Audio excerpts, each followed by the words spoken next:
யாருங்க? காலன், மரளி, அந்தகன், யமதர்மன்.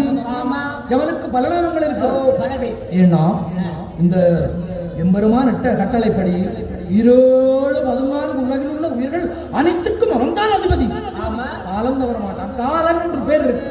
காலம் தவற மாட்டான். குழந்தையாக இருந்தாலும் வருவேன், குமரனாக இருந்தாலும் வருவேன், ரோட்ல போனாலும் வருவேன், வெளிநாட்டுக்கு போனாலும் வருவேன், எங்க போனாலும் வருவேன். வருகிற பொழுது தெற்கையிலிருந்து வடக்க நோக்கி தானே வருவான். எப்படி வருவான்? அவன் நாடு மிகினால் பால் நகரில்